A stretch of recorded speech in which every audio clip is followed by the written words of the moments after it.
Detroit, 1920. The city hums with industry, but beneath the roar of factories, a darker current flows. Streets glisten with rain, reflecting neon signs and the shadows of men moving in silence. Prohibition has turned alcohol into gold, and anyone bold enough to steal it can become a king. On these streets, a gang emerges unlike any other. Not Italian, not Irish, but Jewish, young, and fearless. The Purple Gang, known for violence that even Al Capone himself respects. Men who hijack trucks, murder rivals, and rule the night with a code written in fear. In alleys and speakeasies, whispers spread. They're ruthless. They don't hesitate. You cross them, you disappear. Even law enforcement shudders at their reputation. They are fast, smart, and merciless, a force that will define Detroit's criminal underworld for years to come. From small-time thugs in immigrant neighborhoods to masters of smuggling liquor across the Detroit River, their rise is meteoric. Their names strike terror. Their power grows with every heist, every betrayal, every bloody showdown. And yet, for all their infamy, the Purple Gang is more than just violence. They are a story of ambition, survival, and a city that turns its blind eye to greed and crime when money flows as freely as whiskey. This is the story of Detroit's most notorious gang, the men who would become legends, feared even by the most infamous criminals of their time. A story of power, blood, and the high-stakes game that turned ordinary streets into a battlefield. The Purple Gang is coming, and the city will never be the same. Chapter 1. The Streets That Made Them, Detroit, 1919. The city hums with industry and possibility, a magnet for immigrants seeking opportunity. Factories churn steel and automobiles, filling the air with smoke and the clatter of machinery. But beneath the roar of prosperity, neighborhoods of immigrant families survive on the margins. The Jewish communities of Detroit are dense and close-knit, huddled in small apartments along Hastings Street and the surrounding districts. Life here is harsh. Poverty is the rule, ambition the exception. Into this world, the Bernstein brothers, Abe, Joe, and Raymond, and their friends are born. Children of immigrants, they navigate a maze of crowded streets, storefronts, and alleys, learning early that survival often demands cunning, toughness, and the willingness to bend the law. Crime is not an abstract concept. It is a daily reality, a way to assert power in a world that offers few opportunities to outsiders. Theft, small-time burglary, and street hustling are the first lessons in a curriculum dictated by necessity.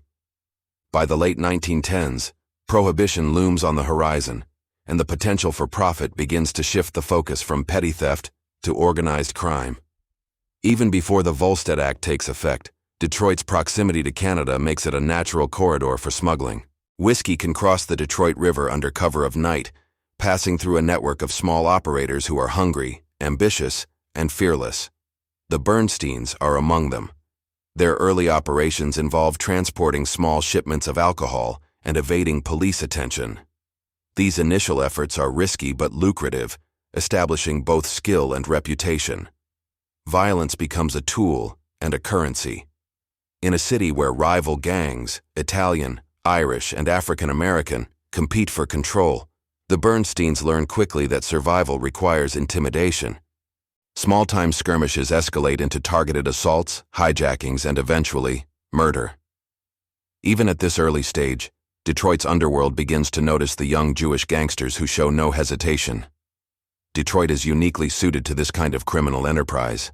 The city's booming industries provide cover for illicit activity. Shipping docks, warehouses, and rail yards become arenas for smuggling and theft. Police forces are often underfunded or corruptible, and political attention is fragmented. Into this environment, the Purple Gang embeds itself, exploiting opportunity and growing in confidence. The social environment of Hastings Street is also crucial. Immigrant neighborhoods provide both manpower and cover. Families shield their own. Local businesses profit indirectly from illegal activity, and neighbors turn a blind eye when opportunity intersects with necessity. The Bernsteins and their associates are not operating in isolation. They are part of a network, a community that, intentionally or not, facilitates their rise. Even at this stage, reputation matters as much as muscle. Word of their audacity spreads quickly across Detroit. Rumors of armed hijackings and ruthless enforcement circulate through newspapers, street corners, and speakeasies.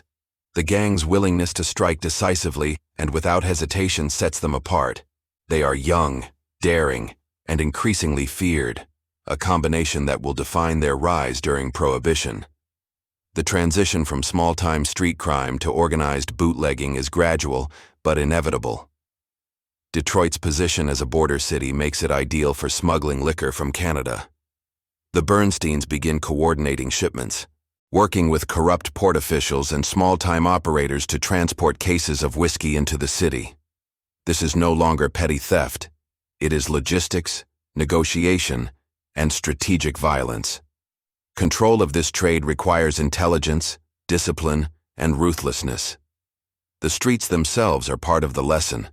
Narrow alleys, bustling thoroughfares, and crowded neighborhoods offer both cover and opportunity. Observing patrol patterns, understanding the habits of rivals, and timing movements precisely are skills developed early and refined over years. Each successful operation reinforces the gang's cohesion and reputation. Mistakes are costly. Arrests, rival attacks, and failed shipments remind them that the line between survival and death is thin. By the early 1920s, the Bernsteins and their associates have emerged from the margins into prominence. The Purple Gang, as they will come to be known, is still relatively small but increasingly organized. They understand the value of fear, the importance of alliances, and the necessity of violence. Their operations extend from street-level hijackings to control over local speakeasies and small-scale distribution networks. They are no longer just a gang. They are a force shaping the criminal landscape of Detroit. Even at this early stage, their activities attract attention from law enforcement and rival gangs alike. Italian mobsters from nearby cities, local Irish gangs, and emerging African-American groups recognize the audacity and efficiency of the Purple Gang. Detroit is becoming a city of alliances and feuds, with the Bernsteins at the center of a rapidly expanding web of influence. The streets that raised them, crowded, dangerous, and unforgiving, have also trained them. From these alleys, they learn strategy, loyalty, and brutality. Every hijacking, every stolen shipment, every act of intimidation is a building block for what will become a notorious reign of power and violence. In a city fueled by industry, corruption, and opportunity, the Purple Gang is ready to step out of the shadows. The city will never be the same. Chapter 2. A City of Bootleggers. Detroit, 1920. Prohibition has arrived, and with it, opportunity and danger in equal measure. The Volstead Act makes the manufacture, sale, and transport of alcohol illegal, but the city's location on the Detroit River transforms it into a corridor of wealth. Canada's liquor flows across the water in small boats and hidden compartments, and those who control the trade stand to make fortunes. The Purple Gang, already established in the streets, is perfectly positioned to seize this opportunity. They are young, ambitious, and unafraid. Their network of contacts, dock workers, bartenders, and small-time operators, becomes invaluable. Smuggling is no longer a side job. It is a carefully orchestrated enterprise. Crates of whiskey are ferried under cover of night, hidden among legal cargo, passed along a chain of intermediaries who understand the risks and rewards. Detroit is a city in flux. Factories hum, neighborhoods pulse with energy, and speakeasies thrive in the shadows. For the Purple Gang, controlling the liquor trade means controlling influence. Bars, clubs, and private homes are supplied, not out of generosity, but as a means of power. Owners understand that loyalty comes at the cost of compliance, and the gang enforces it with violence when necessary. Their rise attracts attention far beyond Detroit's borders. Even Chicago's infamous Al Capone notes the efficiency of these Jewish gangsters. Unlike other groups, the Purple Gang is not constrained by tradition or ethnic rivalries. They operate ruthlessly and pragmatically, building alliances when advantageous and striking with precision when threatened. Capone respects those who can navigate the dangerous waters of organized crime, and the Purple Gang proves they are capable of more than brute force. They understand logistics, negotiation, and intimidation as instruments of power. The streets are their classroom. They study patterns of police patrols, river crossings, and shipment schedules. Every successful delivery enhances their reputation. Every confrontation with rival gangs, Italian, Irish, or African American, reinforces their dominance. Their willingness to escalate violence deters challengers and ensures compliance. Murders, drive-by shootings, and hijackings are not random acts of cruelty. They are calculated demonstrations of control. Local newspapers begin to chronicle the gang's activities, albeit with caution. Headlines hint at fear and lawlessness, but rarely name names. Detroit is a city that tolerates organized crime as long as it does not disrupt industry or public order too severely. The Purple Gang thrives in this ambiguity, exploiting the gaps between law enforcement, public oversight, and criminal ambition. Bootlegging, however, is not without risk. Police raids, rival attacks, and the constant threat of betrayal keep the gang vigilant. Internal discipline is strict. Loyalty is paramount. Informants and traitors are dealt with swiftly, often violently. The Purple Gang learns that the cost of failure is not just financial, it is survival itself. By the mid-1920s, the gang has expanded operations beyond Detroit's immediate neighborhoods. They control smuggling routes, speakeasy supplies, and local distribution networks. Their influence stretches into the Midwest, connecting with other criminal organizations when profitable. They are no longer mere street-level thugs. They are orchestrators of a complex criminal economy. The rise of the Purple Gang during Prohibition is a testament to both opportunity and ruthlessness. They exploit the demand for alcohol, the city's geography, and the weaknesses of law enforcement. Every shipment, every alliance, every act of intimidation builds the structure of power that will define Detroit East's underworld for the decade to come. Yet, even as their influence grows, the city remains a dangerous place. Rivals watch, the law observes, and internal tensions simmer. Success is fragile, and the violence that ensures it is never far away. For the Purple Gang, the stakes are always high. Wealth and control are the rewards, but failure can be fatal. Detroit, in the 1920s, is a city of bootleggers. Factories produce cars, streets produce danger, and rivers carry liquor that fuels ambition and fear. In this environment, the Purple Gang thrives. They are bold, calculated, and ruthless, a force that reshapes the city's criminal landscape. Their reputation spreads quickly. Stories of hijackings, murders, and brazen smuggling operations reach beyond Detroit, building a myth that even seasoned criminals like Al Capone cannot ignore. The city becomes a proving ground, a stage upon which the gang's combination of violence, intelligence, and ambition is displayed for all who dare watch. By the end of this chapter of their rise, the Purple Gang has transformed from street-level hoodlums into organized operators, feared, respected, and watched by allies and enemies alike. Detroit's underworld will never be the same. Chapter 3. Fear becomes their currency. By the mid-1920s, the Purple Gang has evolved beyond mere bootleggers. Detroit's streets are their proving ground, and fear has become their most valuable currency. Violence is no longer a tool for survival alone. It is the language through which they command respect and assert control. In a city teeming with rival gangs, the Italians, the Irish, the African Americans, power is not inherited, it is seized, and the Purple Gang is learning to seize it with efficiency and brutality. The first lesson is visibility. Rumors of their ruthlessness precede them. Stories circulate of hijacked shipments, of men disappearing after crossing the wrong person. Local businessmen and speakeasy owners quickly understand the cost of disobedience. Those who fail to comply find themselves subject to intimidation, assault, or worse. In this era, fear is both shield and sword, and the Purple Gang wields it expertly. Violence is deliberate, methodical, and public enough to send a message without drawing excessive law enforcement attention. Gun battles erupt in alleys, bodies are left in visible locations, and the occasional assassination is executed with precision. Each act reinforces their reputation. Each display ensures that rivals hesitate, that allies comply, and that the streets recognize their authority. Al Capone, observing from Chicago, takes notice. Even the notoriously violent Chicago outfit respects the audacity of the Purple Gang. Their willingness to act decisively, often against numerically superior forces, earns both admiration and wariness. Detroit becomes a hub where local operations intersect with national criminal networks, positioning the gang as indispensable in the distribution of Canadian liquor and in enforcing order, or disorder, on behalf of their associates. The gang's reputation is cultivated carefully. Leadership is centralized under the Bernstein brothers, whose decisions dictate both strategy and punishment. Loyalty is enforced rigorously, and betrayal is met with swift retribution. Members understand that failure to execute orders or to maintain discretion could cost more than money. It could cost life itself. This internal discipline is as important as any external threat. Murders, hijackings, and extortion are not chaotic acts of rage. Each is calculated to maximize intimidation.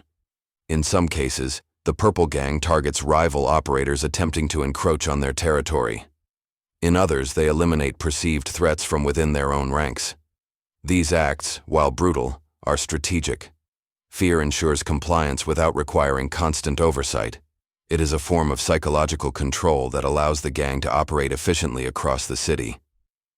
Detroit's law enforcement is aware but often powerless. Corruption and limited resources prevent a full-scale crackdown, while the public is reluctant to interfere. The gang's combination of violence, secrecy, and intelligence creates a protective buffer. Even when arrests occur, charges are frequently reduced or dismissed. The Purple Gang is learning how to navigate legal pressure while maintaining dominance, a skill that will serve them as their empire grows. The streets themselves reinforce the gang's power. Every alley, warehouse, and speakeasy is a potential theater for demonstration.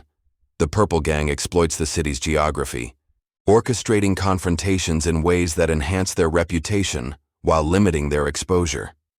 The careful selection of targets and timing ensures that fear spreads without attracting undue scrutiny from federal authorities.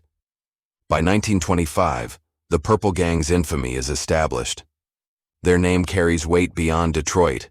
Whispers of their deeds reach Chicago, New York, and even Canada.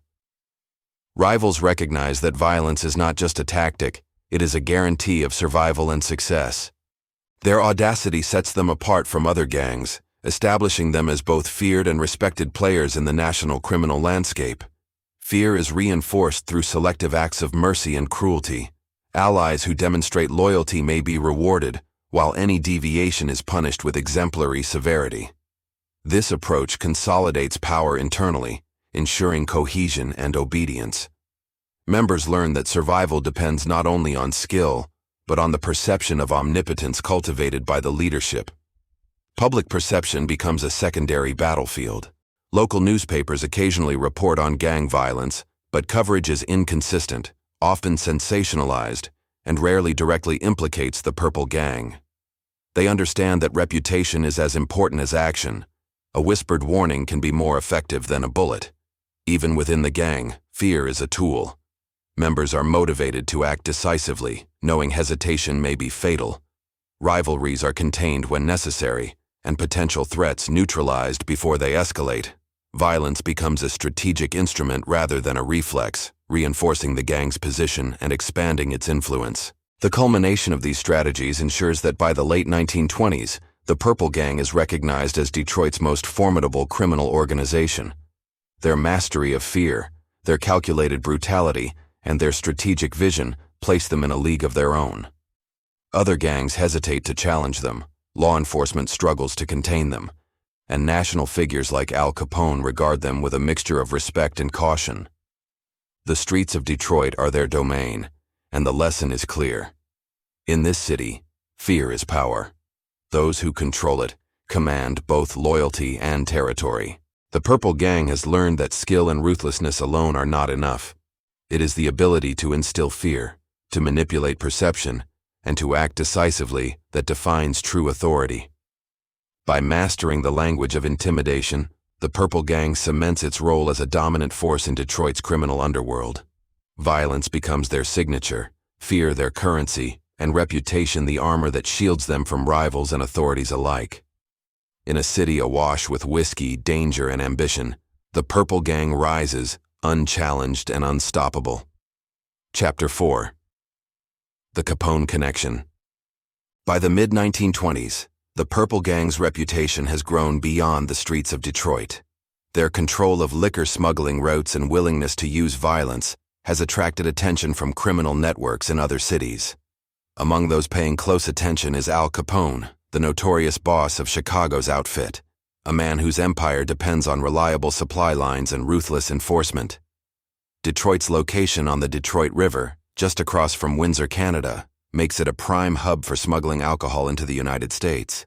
The Purple Gang leverages this geography to establish dominance over the flow of Canadian whiskey. Small boats slip silently across the river at night, carrying crates of liquor past border patrols, sometimes under the noses of local law enforcement. The gang's control of docks, warehouses, and transit routes ensures efficiency and secrecy, giving them leverage not only locally, but with organized crime across state lines. Al Capone recognizes the value of their operations. Unlike many criminal organizations, the Purple Gang is not constrained by ethnicity or tradition. They are pragmatic, violent when necessary, and exceptionally organized. Capone sees them as both a potential ally and a formidable threat. While his own operations in Chicago depend on intimidation and spectacle, he respects the quiet efficiency of the Detroit gang. Sources report that Capone himself remarked on the gang's ruthlessness. "Those boys in Detroit, they don't play. You don't want to cross them." The relationship between the Purple Gang and Chicago is complex. They act as suppliers, ensuring Capone's Chicago speakeasies remain stocked with Canadian whiskey. In return, the gang benefits from access to broader markets and protection against rival suppliers. These arrangements are not purely transactional. They are enforced with violence and reinforced by the implicit understanding that betrayal could be fatal. Detroit itself becomes a battlefield of influence. Rival gangs, Italian, Irish, and others, attempt to challenge the Purple Gang's dominance over the smuggling routes. Each confrontation tests the gang's strategic and tactical capabilities. The Bernstein brothers coordinate operations with military precision. Hijackings, ambushes, and displays of force are orchestrated to deter rivals and demonstrate control. Their ability to maintain order and efficiency in such a chaotic environment is remarkable. Capone's Chicago outfit occasionally intervenes, both to protect shipments and to manage disputes that could disrupt their supply chain. Meetings between gang leaders are tense and highly secretive. Accounts suggest that while Capone commands respect through intimidation, the Purple Gang demands it through demonstrated capability and uncompromising violence. In this sense, Detroit becomes a microcosm of national organized crime. Alliances are strategic, loyalty is mandatory, and betrayal is deadly. The logistics of the trade are complex. Each shipment of whiskey requires coordination, securing vessels, bribing officials, timing departures to avoid patrols, and managing local distributors. The Purple Gang excels in this environment, demonstrating both intelligence and audacity. Members are disciplined and motivated, understanding that failure could result in both financial loss and personal danger. Violence is not indiscriminate. It is a calculated measure to protect both the shipment and the gang's reputation. Media coverage, although limited, amplifies the gang's notoriety. Newspapers occasionally report on smuggling raids or violent confrontations, though names are often omitted. The perception of the gang's power spreads, reaching Chicago and beyond. Capone is not the only figure taking notice. Other national operators begin to recognize Detroit as a hub of influence and a city where the Purple Gang sets the rules. Internal discipline is key to maintaining these relationships. The Bernstein brothers enforce loyalty rigorously, and any member who acts recklessly or betrays the organization faces swift retribution. This cohesion allows the gang to navigate the complex relationship with Chicago's outfit while continuing to expand its influence locally. Members understand that their survival and success depend not only on intelligence and skill, but on perception, how they are seen by allies and enemies alike. The Purple Gang's operations with Capone's Chicago outfit illustrate a broader pattern in organized crime. Collaboration between criminal organizations is often pragmatic rather than ideological. Shared profit and mutual protection outweigh rivalries when the stakes are high. The Detroit gang's ability to negotiate and enforce these arrangements demonstrates strategic sophistication, marking them as one of the most effective organized crime groups of the era. Despite their growing influence, danger is never far. Rival gangs, police pressure, and the inherent risks of smuggling ensure that each operation is fraught with uncertainty. The Purple Gang maintains dominance not through luck, but through planning, intelligence, and an understanding that fear and efficiency are their most valuable tools. By the late 1920s, Detroit and Chicago are connected through an intricate web of smuggling, bribery, and violence. The Purple Gang's collaboration with Capone ensures that Canadian whiskey flows seamlessly into speakeasies, while the Bernstein brothers consolidate power in Detroit. Their reputation for efficiency and ruthlessness cements their standing nationally. This connection with Capone also marks a turning point in the gang's evolution. They are no longer local hoodlums. They are part of a national network, capable of influencing criminal operations far beyond the streets they once controlled. Detroit is both their home and their proving ground, and their ties to Chicago AS outfit secure their position as one of the most feared and respected criminal organizations in the country. The Purple Gang's rise demonstrates a critical principle of organized crime during Prohibition. Power is built through strategy, collaboration, and the effective use of fear. By working with Capone, they amplify their influence, ensuring that their name is not only feared in Detroit, but recognized across the Midwest. In the complex world of bootlegging, logistics, and violence, the Purple Gang emerges as a model of both audacity and intelligence, a force that even the most notorious figures must respect. Chapter 5. Blood in the Streets. By the late 1920s, Detroit has become a city defined by the flow of illegal liquor, and the Purple Gang has established itself as the undisputed enforcer of that trade. Their reach extends from the docks along the Detroit River to the speakeasies scattered across the city, and their influence is backed by a reputation for extreme violence. In this era, fear is as valuable as profit, and the gang wields both with devastating efficiency. The streets themselves have become arenas for their authority. Rival gangs attempt to encroach on the Purple Gang's territories, only to find themselves outmatched and outmaneuvered. Italian competitors from nearby cities, local Irish gangs, and smaller Jewish crews all test the gang's dominance, often underestimating their organization and ruthlessness. Each confrontation is a lesson in terror. Ambushes in alleys, hijacked shipments dumped into the river, bodies left in alleys as warnings. The gang's willingness to kill without hesitation cements their control and signals that resistance will be met with uncompromising force. Internal discipline is equally ruthless. The Bernstein brothers enforce loyalty with an iron fist. Members who fail to follow orders or display weakness are dealt with swiftly, often permanently. Stories circulate of associates who vanish after minor infractions, reinforcing the principle that survival depends on obedience and capability. This internal structure ensures cohesion, even as the gang's operations become increasingly complex. Detroit newspapers report sporadically on the violence, often sensationalizing events without naming names. Headlines speak of gunfights, murders, and hijacked trucks, painting a picture of lawlessness. Yet the authorities struggle to respond effectively. Police forces are limited, occasionally corrupt, and often outmatched by the gang's intelligence and preparation. The city becomes a proving ground where violence is both spectacle and strategy. The gang's reputation reaches Chicago and beyond. Al Capone, whose operations in Chicago depend on reliable supplies of Canadian whiskey, watches the Purple Gang with a mix of admiration and caution. Their audacity and efficiency make them both partners and competitors, and their willingness to enforce rules through extreme measures earns Capone's respect. Detroit's Jewish gang, once local street thieves, now commands influence on a national scale. Key incidents define this period. Hijackings of rival shipments are executed with precision, often leaving little evidence but creating maximum fear.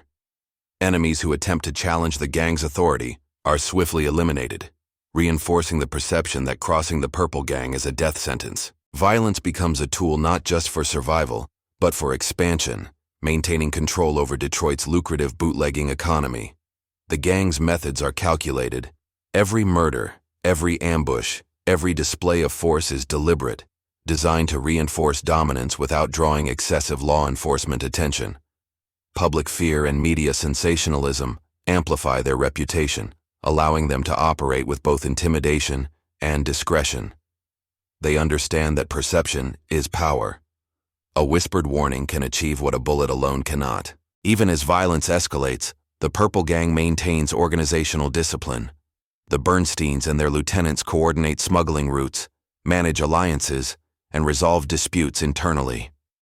Decisions are strategic, not impulsive, and the leadership ensures that the gang's power remains concentrated and effective. Members understand that while brutality is essential, coordination and planning are equally vital to long-term success.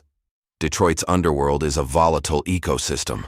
Rivalries flare, temporary alliances form, and betrayal is a constant threat. The Purple Gang navigates this landscape with a combination of fear, intelligence, and ruthlessness. By asserting dominance early and decisively, they minimize long-term resistance and ensure compliance from both allies and adversaries. By the end of the decade, the Purple Gang has transformed the city. Their violent methods, once a tool of survival, have become an institution. They control the flow of liquor, manipulate local politics, and enforce their authority with calculated brutality. Detroit's streets are mapped by fear, and the Purple Gang's influence is unmistakable. The lessons of this period are clear.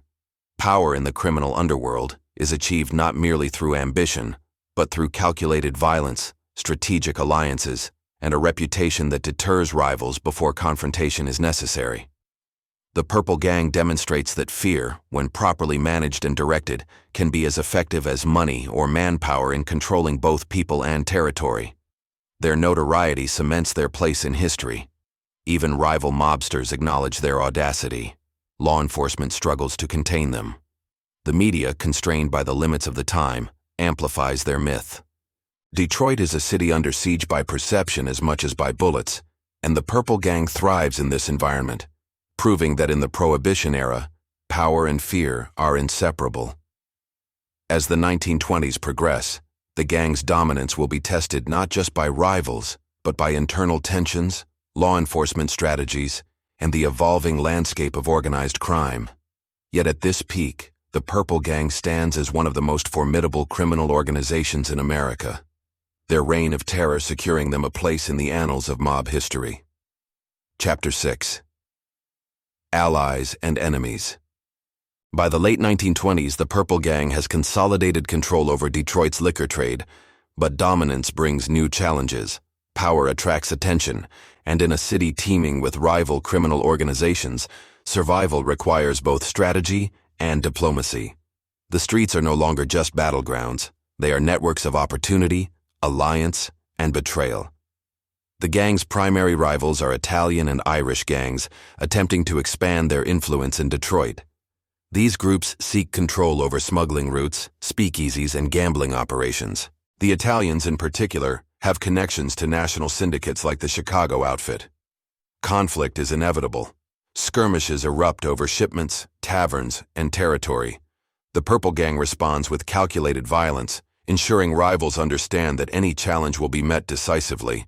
Bodies left in alleys and abandoned warehouses are warnings to those who underestimate their power, yet the gang also understands the value of alliances.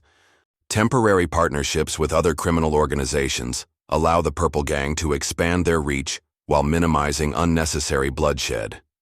They negotiate access to ports, smuggling routes, and distribution networks in exchange for protection or a share of profits. Loyalty is strictly enforced, but flexibility is essential. These alliances are never permanent. They are strategic tools used to strengthen the gang's position. One such alliance is with Chicago-based operators who rely on Detroit's smuggling routes to supply alcohol to the Midwest. The Purple Gang provides efficient transportation, armed protection, and intelligence on rival movements. In return, they receive access to lucrative markets and occasional protection against competitors. The relationship demonstrates their understanding that power in organized crime is as much about collaboration as it is about violence. Internal cohesion is crucial during these alliances. The Bernstein brothers maintain control through strict discipline, ensuring that members act consistently and follow orders. Any breach of trust, whether through betrayal, incompetence, or disloyalty, is met with immediate consequences. By projecting strength both internally and externally, the gang creates an image of invulnerability that deters potential enemies and reassures allies. Despite these strategic alliances, rivalries remain a constant threat. Italian gangs attempt to encroach on smuggling operations, sometimes resulting in armed confrontations on the docks. Irish gangs challenge them for control of speakeasies and gambling houses. Each confrontation is a test of the gang's planning, coordination, and reputation. Their willingness to escalate violence quickly, combined with strategic thinking, ensures that few rivals can challenge them successfully. The Purple Gang also exploits divisions within rival groups. Internal disputes, jealousy, and opportunism among competitors create openings. The gang is skilled at identifying and exploiting these weaknesses, whether by co-opting allies of rivals or eliminating problematic leaders. Violence is always measured and purposeful, used to consolidate power rather than for indiscriminate revenge. Detroit itself becomes a stage for demonstrating dominance. Public shootings, hijackings, and high-profile murders reinforce the gang's image while also sending clear messages to rivals. These acts are rarely random. They are orchestrated to maximize psychological impact, demonstrating that the Purple Gang can control both territory and perception. Fear becomes a negotiating tool, ensuring that both allies and competitors understand their place in the hierarchy. At the same time, law enforcement pressures force the gang to adapt. Bribery, intimidation, and strategic evasion allow them to operate effectively despite increasing scrutiny. The gang understands that external threats require careful management. Too much violence attracts attention, too little invites challenges. This balancing act is essential to maintaining dominance while navigating a complex web of allies, enemies, and authorities. The gang's ability to manage both alliances and rivalries demonstrates a sophisticated understanding of organized crime. Power is not static, it is negotiated constantly. By leveraging fear, loyalty, and strategic partnerships, the Purple Gang ensures that it remains at the center of Detroit's criminal network. Their dominance is a combination of audacity, intelligence, and ruthlessness, a formula that allows them to thrive in an environment defined by chaos and opportunity. By the end of this period, the Purple Gang has secured its place as one of the most formidable criminal organizations in the United States. Their mastery of alliances and rivalries, combined with a reputation for uncompromising violence, ensures that they are both feared and respected. Detroit's underworld revolves around their influence, and few dare challenge their authority. The lessons of this era are clear. In organized crime, dominance requires more than brute force. Strategy, diplomacy, and the careful management of perception are just as critical as intimidation and violence. The Purple Gang exemplifies this principle, navigating a dangerous landscape of allies and enemies with skill, cunning, and ruthlessness. As the 1920s progress, these relationships will be tested further. Alliances may falter, rivalries may intensify, and law enforcement may close in. But for now, the Purple Gang stands at the peak of its influence, a calculated and merciless force whose power is both feared and acknowledged by all who operate in Detroit's criminal world. Chapter 7. Empire on the Edge. By the early 1930s, the Purple Gang has transformed from a street-level group of bootleggers into an organized empire controlling much of Detroit's illicit economy. Their influence stretches from the docks along the Detroit River to speakeasies and nightclubs throughout the city. Every shipment of Canadian whiskey, every illicit gambling house, every labor racketeering scheme reinforces their dominance. The gang operates with precision, a machine fueled by violence, fear, and cunning strategy. The Bernstein brothers sit at the center of this empire. Abe, Joe, and Raymond coordinate operations with military-like discipline, directing members across the city, overseeing smuggling routes, and negotiating alliances with other criminal organizations. Loyalty is demanded and enforced. Members who falter face swift and often lethal consequences. Internal cohesion is a hallmark of their success.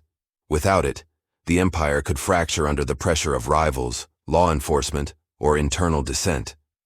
Control of liquor distribution remains their primary source of power. The Detroit River continues to supply Canadian whiskey, which is smuggled across in small boats and hidden compartments, sometimes under the noses of authorities. The gang has perfected the logistics of the trade, employing lookouts, bribed officials, and carefully timed operations. Speakeasies and private clubs serve as distribution points, ensuring that the alcohol reaches eager consumers while generating massive profit. The Purple Gang's network is efficient and ruthless, leaving little room for competitors to operate independently. Beyond bootlegging, the gang expands into other ventures. Gambling operations, loan sharking, and extortion provide additional streams of income. Labor racketeering becomes a tool for controlling both legitimate and illegitimate businesses. Union leaders who resist are threatened, assaulted, or replaced. By diversifying their operations, the gang strengthens its grip on the city, making it nearly impossible for rivals or authorities to challenge their authority without significant risk. Violence remains a central component of maintaining control. The Purple Gang's reputation is a weapon in itself, instilling fear that deters opposition. Murders, hijackings, and public beatings are executed with careful planning. Each act reinforces dominance while sending clear messages to rivals and potential traitors. Fear ensures compliance, reducing the need for constant enforcement while amplifying their influence across Detroit's criminal landscape. Their relationship with other criminal organizations continues to be pragmatic. Alliances with Chicago mobsters, including the remnants of Capone's outfit, secure access to markets and protection. Temporary partnerships with local Irish and Italian gangs allow for shared control of territories or joint operations. These arrangements are delicate. Betrayal is punished swiftly. The Bernstein brothers understand that power is as much about perception and negotiation as it is about violence. The Purple Gang's operations extend beyond the local level. Detroit becomes a hub for regional organized crime, linking smuggling routes to Chicago, Cleveland, and even New York. The gang's efficiency and willingness to enforce rules make them invaluable partners and formidable competitors.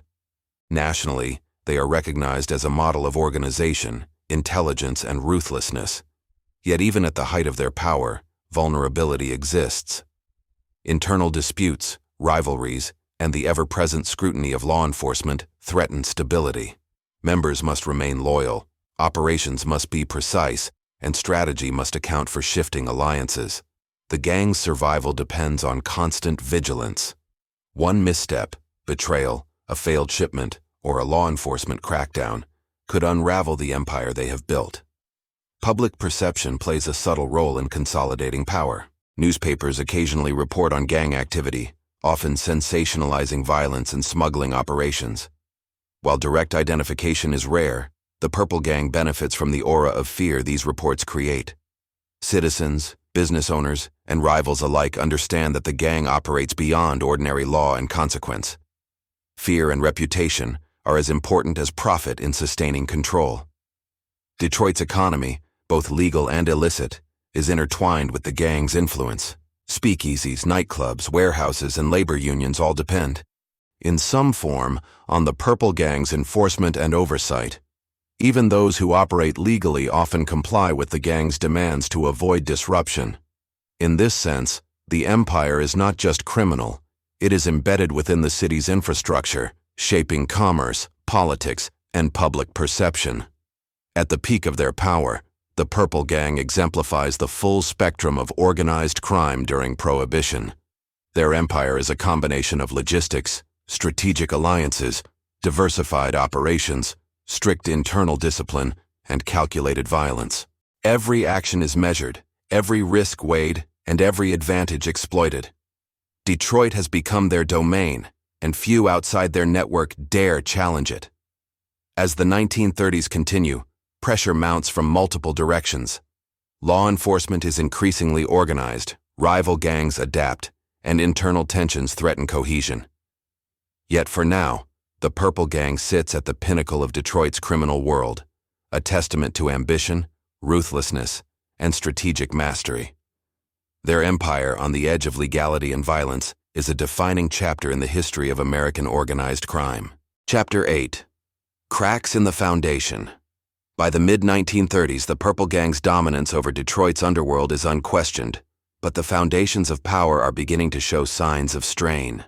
The very factors that allowed them to rise, violence, strategic alliances, and fear, are now sources of vulnerability. The city, rivals, and law enforcement are adapting, and cracks in the gang's empire start to appear. Law enforcement, initially outmatched and underfunded, begins to organize more systematically against organized crime. Federal authorities, influenced by national anti-prohibition campaigns, increase surveillance of smuggling routes, docks, and warehouses. Detroit police units adopt coordinated strategies to intercept shipments and monitor known gang members. The Purple Gang's operations, once invisible, are now under closer scrutiny. Bribery and intimidation still work, but the risks of exposure rise exponentially. Rival criminal groups also grow bolder. Italian and Irish gangs, previously cautious in their dealings with the Purple Gang, begin testing weaknesses. Some attempt to intercept shipments or muscle in on lucrative speakeasy territories. Others exploit internal rivalries, identifying members whose loyalty may be wavering. These challenges force the Bernstein brothers and their lieutenants to expend resources and attention defending territory, reducing the efficiency that once made them so formidable. Internal tension becomes another destabilizing factor. Members of the gang, ambitious and accustomed to success, start challenging authority or pursuing personal profit at the expense of organizational cohesion. Disputes over territory, profit sharing, and leadership decisions create friction. Some members are eliminated for disloyalty, but purges alone cannot fully resolve the simmering dissatisfaction. Fear, while effective, is no longer sufficient to guarantee unity. The transition from prohibition to legalization also reshapes the criminal landscape. As alcohol becomes legal in the early 1930s, the lucrative black market monopoly that fueled the gang's rise evaporates. Bootlegging profits shrink, forcing the gang to adapt quickly or risk financial collapse. They diversify into gambling, loan sharking, and labor racketeering. But these enterprises are often less lucrative and more publicly visible, exposing the gang to new legal pressures. National attention begins to focus on the gang as well. Newspapers and law enforcement agencies in Chicago, New York, and other major cities note the Purple Gang's influence and brutality. Their previous reputation for fear and invincibility no longer guarantees impunity. Federal investigations, combined with local police efforts, place the gang under constant pressure. Arrests, indictments, and surveillance create an environment where mistakes are more costly than ever. The Bernstein brothers struggle to maintain the delicate balance of power. Alliances with other criminal organizations, once based on mutual benefit and fear, begin to fray. Partners grow wary of the gang's declining leverage, and some seek new arrangements with rivals. Detroit's underworld becomes a volatile chessboard, with the Purple Gang forced to defend old territories while negotiating shifting allegiances. Violence, previously a tool of consolidation, now risks destabilization. Public murders, hijackings, and intimidation campaigns draw increased attention from both law enforcement and the press. The very fear that once reinforced power now threatens exposure. Each act of aggression must be weighed against the potential consequences, reducing the gang's ability to act decisively and eroding the psychological advantage they once held. Financial pressures compound these challenges. The diversification of operations into gambling and extortion generates income, but often fails to match the massive profits of the bootlegging era. Mismanagement, theft, and corruption within the gang further undermine stability. Some members siphon funds or engage in side ventures without approval, creating internal disputes that weaken cohesion and morale. Despite these mounting pressures, the Purple Gang remains formidable. They continue to exert influence over key sectors of Detroit's underworld, and fear still ensures compliance in many areas. However, the combination of law enforcement scrutiny, rival encroachment, and internal tension signals that their empire is no longer unassailable. The cracks are widening, and the Bernstein brothers must navigate a precarious path to maintain control. By the late 1930s, the Purple Gang's position has shifted from untouchable rulers to embattled survivors. Their earlier strategies, violence, alliances, and intimidation, still provide leverage, but the landscape has changed. Survival now requires adaptability, restraint, and strategic foresight. Mistakes could prove fatal, and the city that once accommodated their rise now imposes constraints on their operations. The story of the Purple Gang demonstrates a central truth of organized crime. Dominance is fleeting. Empires built on fear and profit are always vulnerable to internal discord, external competition, and the relentless scrutiny of law enforcement. The gang's initial success created an aura of invincibility, but the very factors that enabled their rise now expose them to risk. As cracks appear in the foundation of their empire, the Purple Gang faces a turning point. Decisions made in these years, whether to adapt, consolidate, or escalate, will determine whether they maintain influence, collapse under pressure, or fade into history. Detroit remains their home, but the streets are no longer entirely theirs. Their empire is on the edge, and the coming years will reveal whether it can survive the mounting pressures of a changing city, a changing nation, and a changing criminal world. Chapter 9. The Fall of the Purple Gang. By the early 1940s, the Purple Gang's reign over Detroit's underworld is unraveling. The combined pressures of law enforcement, rival factions, and internal strife have begun to dismantle the empire that once seemed invincible. Fear, the gang's most potent weapon, now proves insufficient to hold together the fragile alliances and obedience that sustained their power. Law enforcement, emboldened by federal resources and a post-prohibition focus, intensifies its efforts against organized crime. Investigations target not only the gang's current operations, but also past murders and hijackings. The FBI, working alongside Detroit police, monitors smuggling routes, surveils known members, and gathers evidence of criminal activity.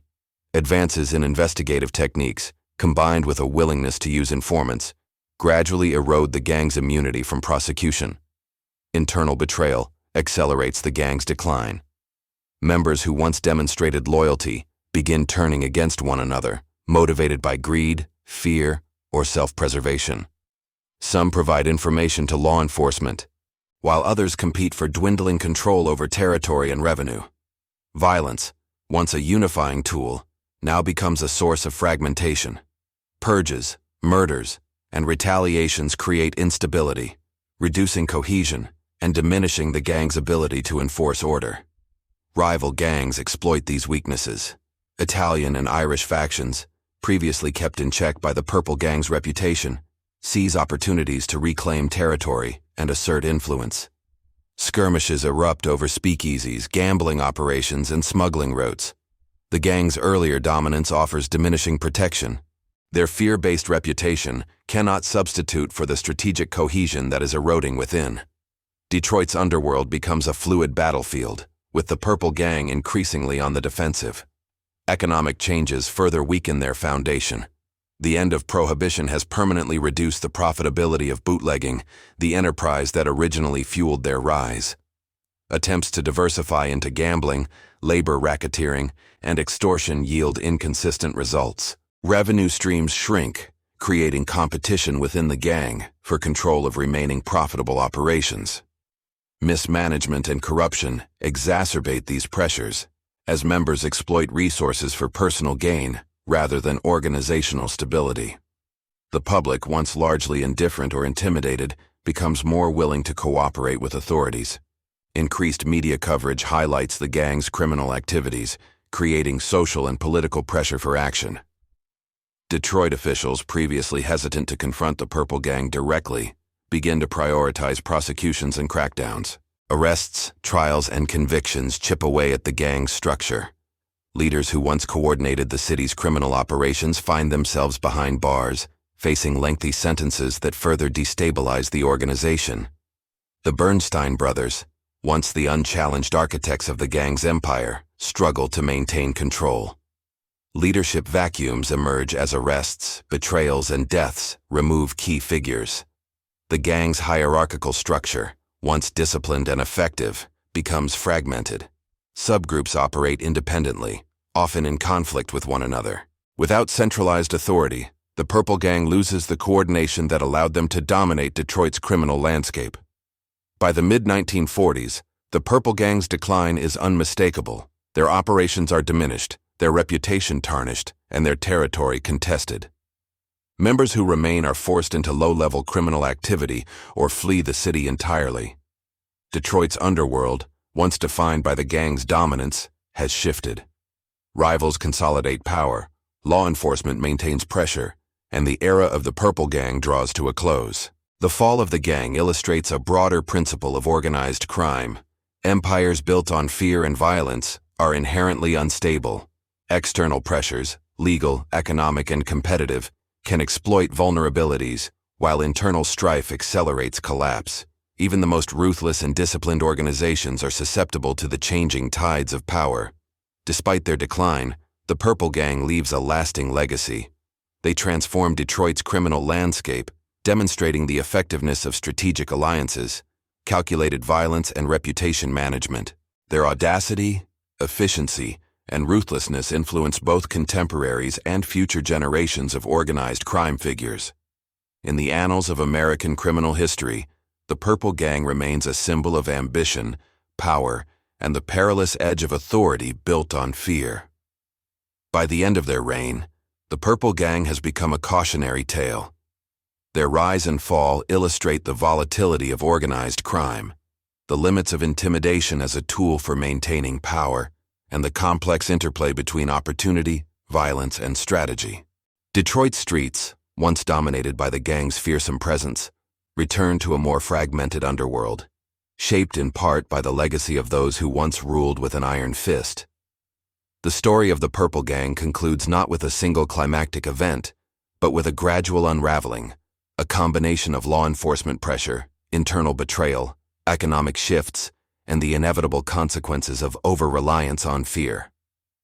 Their empire, once unrivaled, fades into history, leaving lessons about power, ambition, and the dangerous allure of control. Detroit survives, reshaped by their influence. Rivals and successors adapt, learn, and build upon the framework the Purple Gang created.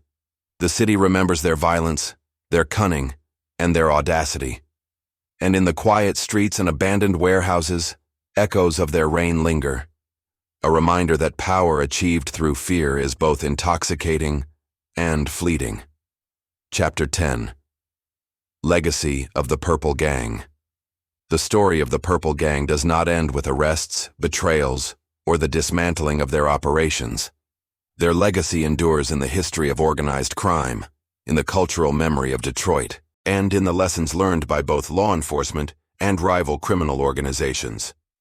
Though their reign lasted barely 2 decades, the gang's influence reshaped the city and left an indelible mark on the Prohibition era. Detroit in the 1940s had changed. The docks, warehouses, and speakeasies that once defined the gang's operations remained, but they were controlled by new players, rivals, opportunists, and law enforcement-aware operators. Yet the Purple Gang's imprint lingered. Stories of their ruthlessness circulated in whispers and in newspapers, creating a mythos that blurred fact and legend. Accounts of hijackings, murders, and bold smuggling operations became cautionary tales for those who might attempt to seize power without planning, strategy, or discipline. Historians and crime writers later emphasized the gang's unique characteristics. Unlike many organized crime groups of the era, the Purple Gang was Jewish American, challenging the perception that Prohibition-era power in the underworld was dominated by Italian or Irish networks.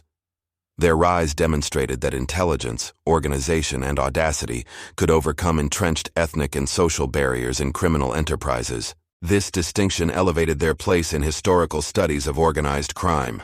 The gang's methods influenced subsequent generations of criminals. They proved that violence could be both a tool of enforcement and a method of reputation management. Their coordination of smuggling, distribution, and alliances became a model for operational efficiency. Even law enforcement agencies recognized that understanding such organizations required more than arrests. It required a comprehension of logistics, hierarchy, and psychology, and the Purple Gang's actions forced the police to develop more sophisticated investigative and surveillance techniques, laying groundwork for future federal efforts against organized crime nationwide. Detroit itself retained memories of the gang's reign. Neighborhoods, streets, and docks once controlled by the Purple Gang became symbolic landmarks in the city's criminal history. Older residents recounted tales of fear, audacity, and brutality. The gang became part of the cultural narrative of the city, a touchstone for understanding the intersection of crime, industry, and opportunity during Prohibition. Their reputation persisted long after the last members were imprisoned or left Detroit, influencing the city's collective consciousness. Popular culture further immortalized the Purple Gang. Books, documentaries, and films revisited their story, highlighting their audacity and violence while emphasizing the lessons of strategy and organization. They became emblematic of the extremes of Prohibition-era crime, a group whose influence extended far beyond their immediate actions, shaping perceptions of what criminal enterprises could achieve. Yet their legacy is not solely one of admiration or fear. The Purple Gang also serves as a cautionary tale. Their empire collapsed under the weight of internal betrayal, law enforcement pressure, and economic change. Ambition unchecked by adaptability, loyalty, and foresight can crumble.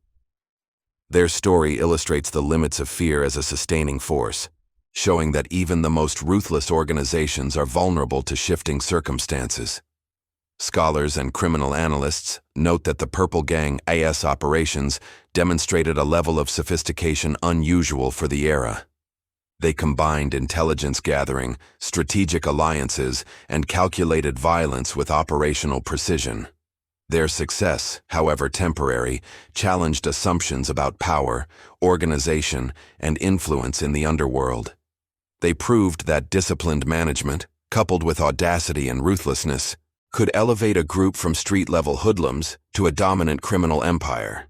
Even in failure, the Purple Gang left a blueprint for organized crime. Their integration of smuggling, distribution, enforcement, and alliances became a model for later criminal organizations navigating complex urban environments. Their ability to command respect and instill fear with calculated brutality is studied by criminologists as an example of psychological influence in criminal networks. Ultimately, the Purple Gang's story is a testament to the rise and fall of ambition, to the fragile nature of power, and to the enduring consequences of violence and audacity. They reshaped Detroit, influenced national criminal networks, and left a mark on both the cultural and historical landscape. Their empire, though temporary, demonstrated that organized crime could be methodical, strategic, and profoundly impactful. Detroit remembers. Historians remember. Criminal organizations, too, learned from both their methods and their mistakes. The Purple Gang's reign, violent and audacious, became a benchmark for power, reputation, and strategy in the American underworld. Their legacy is a reminder that the intersection of opportunity, ambition, and ruthlessness can create both astonishing success and inevitable downfall. In the quiet streets once dominated by fear, the echoes of their power remain. The warehouses, the docks, the whispered stories of hijackings and murders all serve as enduring symbols of a gang that controlled a city with intelligence, violence, and an uncompromising will. The Purple Gang's name is forever etched in the history of organized crime, a story of empire, fear, and the precarious balance between dominance and decline.